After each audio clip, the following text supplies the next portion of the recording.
Hello, viewers, hello, listeners, hello, lovers of literature and English. Once again, you are welcome to my channel, Literature Made Simple, where we have been on the journey to diffuse the perception that literature is a very difficult subject, a very complex subject. So far, we have gone through the preliminary stages, that is, the introductory aspect of the concept of the subject literature and English. And in our last lesson, I took you through how to do characterization in a literary text. Characterization is predominantly very common in prose and drama since they contain characters. But that does not take away the fact that you could be asked to do characterization in poetry as well.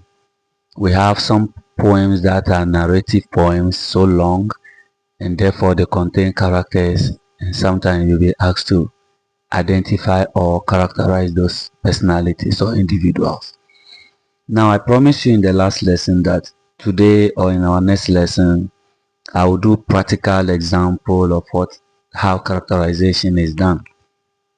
That is using the STEAL method, STEAL, S standing for the speech of the character, T standing for the thought processes of the character, how the character thinks, E standing for how the characters effect on other people, other characters in the story.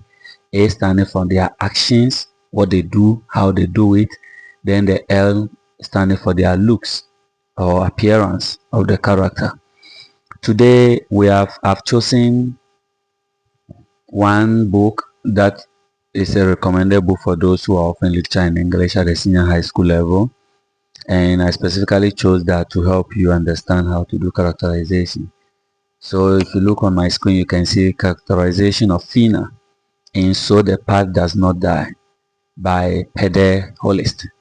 So I wouldn't want to delve into the background of the novelist or the writer of this story, but I want us to go straight into how to characterize this individual Fina, how to understand the character of Fina. Now, as a little background to Fina, sometimes during characterization it's very important to give a summary to the character, a summary to the roles played by the character. So as a summary, today's presentation is bordered around a character who is Sierra Leonean but born and raised in the United States of America. So you can see a very complex character without even delving deeper into the kind of character she is. You can predict her to be quite a complex character because of the dualism in her character. Born and raised in America, a different culture altogether, was native genetically deep down the soul of this character. She is an African from Sierra Leone.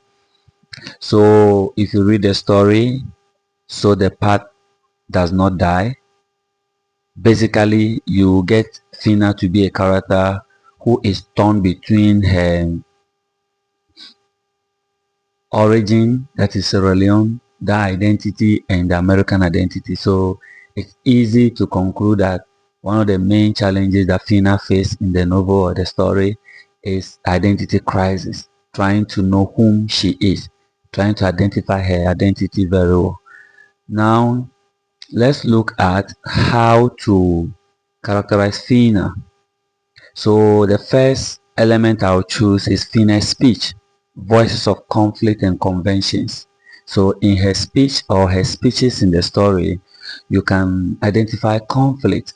Conflict simply means disagreement, and convictions, not so convinced about some things, not ready to flow by society, not ready to accept things just because society says it's like that.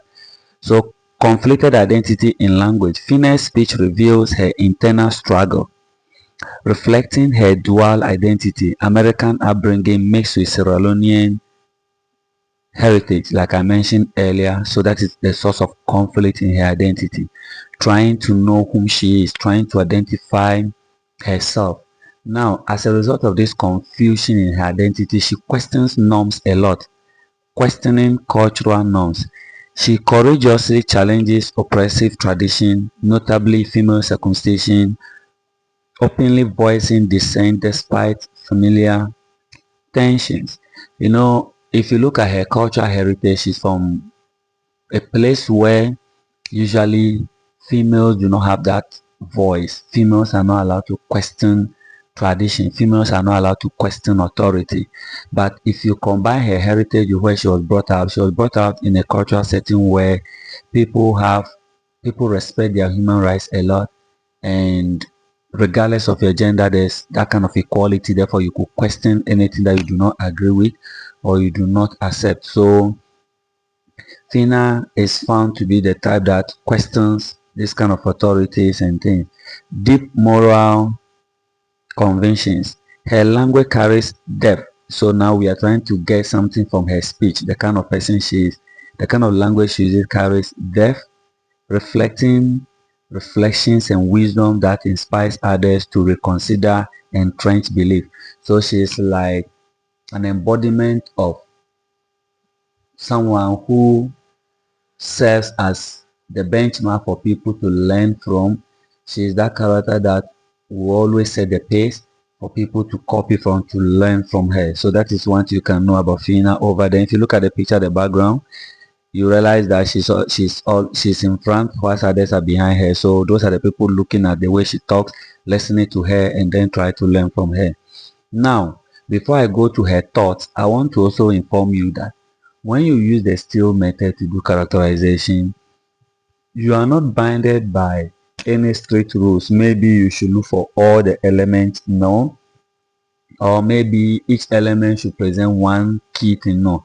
Sometimes in the speech, you may not get anything in her speech that will reveal any significant trait about her, but you could get a lot from her thought, three, four different things from her thought. It doesn't matter. The still method is just to guide you to be able to unearth those hidden characters or traits in characters. As I told you, in indirect characterization, there's no way the writer or the novelist or the playwright will reveal to you the kind of character he or she has created. You have to unearth those traits or features, and you use the still method as a guide.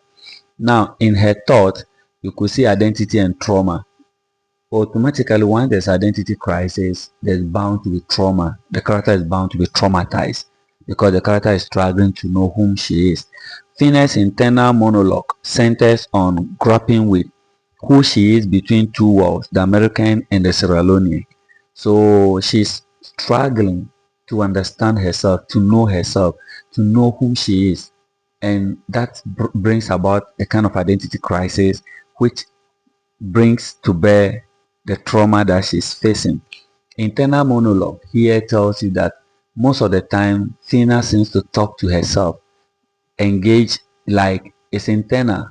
So you may not hear it a form of soliloquy, but she tends to talk to herself, sorry, trying to understand whom she is, because these are two broad cultural differences.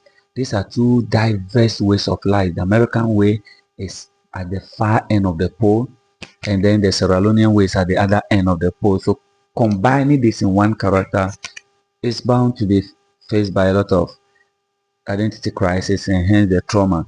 Her cousin's death from circumcision haunts her, fueling her resistance to harmful traditions and emphasizing her desire for freedom. So you see, the death of her cousin brings a kind of wake-up call that you must be a revolutionary leader. You must fight against these customs because that is a dear person to her that just died. Therefore, don't allow just people to just have their way because they believe it is done. There are a lot of people that do not even know the implications of what their practices are. They just practice them because it was passed down to them from generation to generation.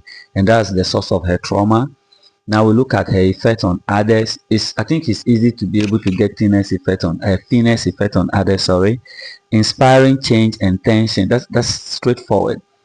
So she challenges cultural norms, she inspires critical thought, and she also creates family conflict.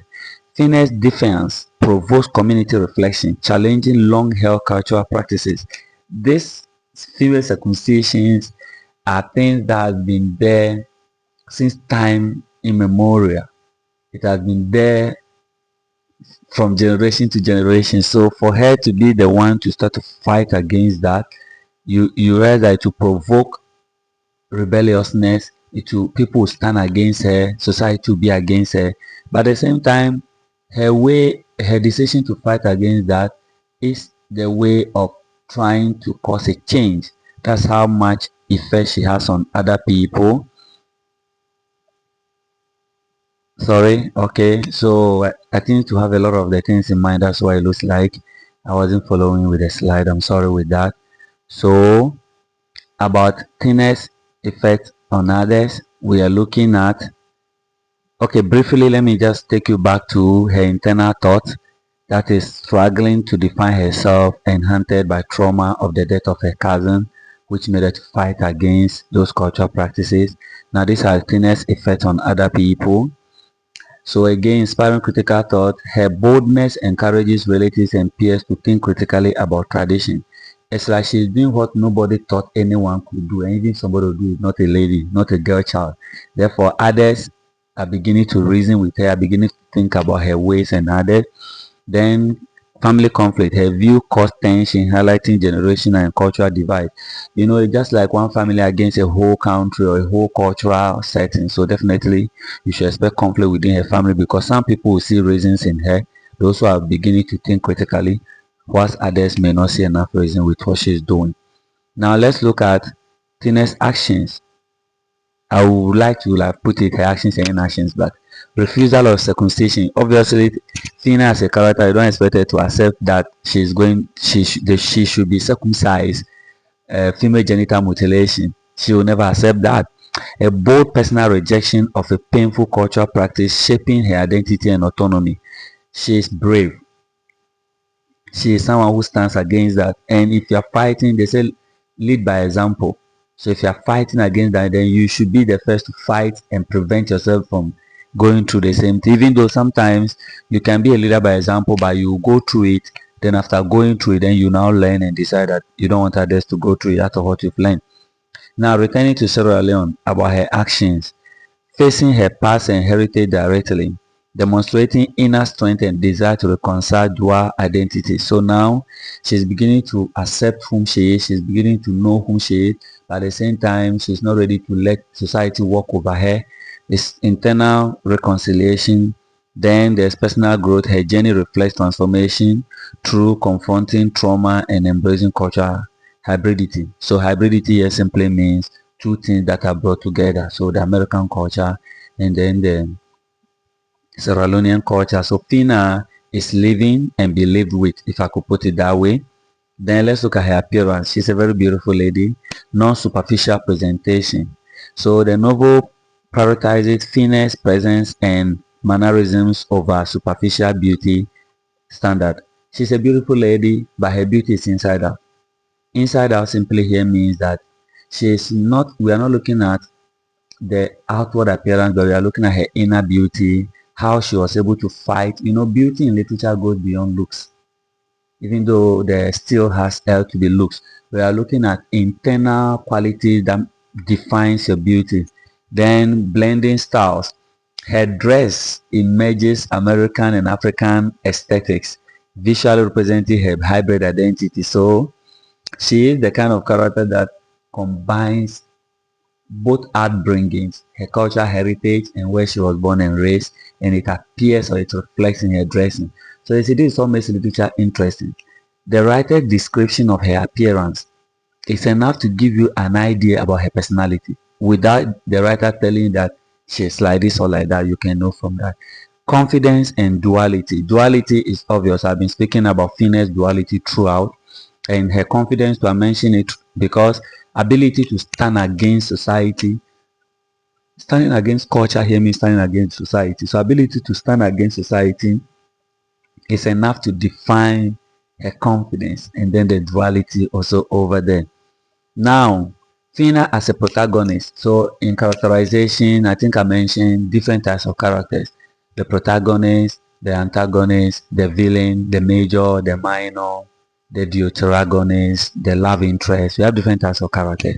In this case, Fina is a protagonist, and she's intelligent, she's introspective, like she examines herself, self-examination. That first girl, she's bold, she's independent. Her strength is unimaginable. Her strength is something that if you possess in real life, you're already successful and victorious. But this is all you can get from her as a protagonist. Now, if you are doing characterization, it's very important you classify the character. Sorry, you classify the character. Look at the character's role, because you can be asked to characterize a minor character. You can be asked to characterize a villain. You can be asked to characterize a protagonist. Therefore, it's very important you mention that in your write-up. That is why you can see Fina as a protagonist over here. So I concluded our slide or today's lesson. So Fina as the protagonist is on your screen now. You can see her intelligence, her introspectiveness, her boldness, and her independence. Now, as a final part of today's presentation, you can see some key takeaways and insights on Fina's character, her trying to identify herself, self-identity, some of the challenges that she faced. Predominantly, her challenge is tradition, kicking against tradition, her personal agency, that is trying to make a choice, trying to accept whom she is and trying to go with it, then she being a symbol of strength. So if you are asked to characterize a character and you want to look at the various aspects of the character, pay attention to what the writer said in the story you are using. Try to look at the voice that was given to the character as speech.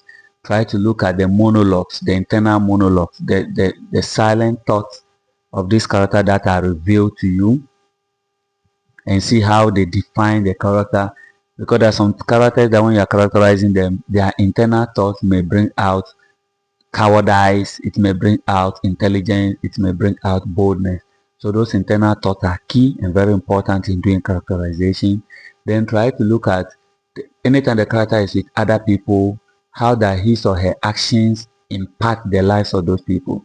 Is it a negative impartation or is it a positive impartation? You have to look at that. You have to also look at their actions. Do they do the right thing?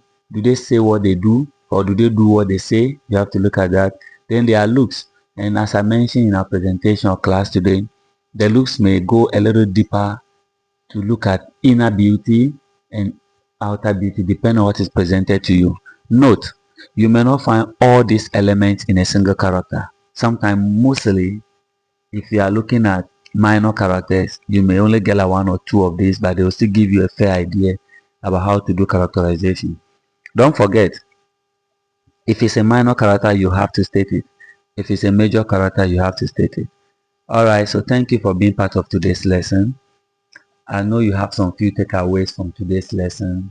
So I have a very beautiful picture over there of the African flag that is situated in an American city. That tells you everything about Fina. Fina is that flag, and the American city is where Fina was raised, born and raised. So in our next lesson, I'll be taking you through how to do thematic analysis, how to analyze themes in a story.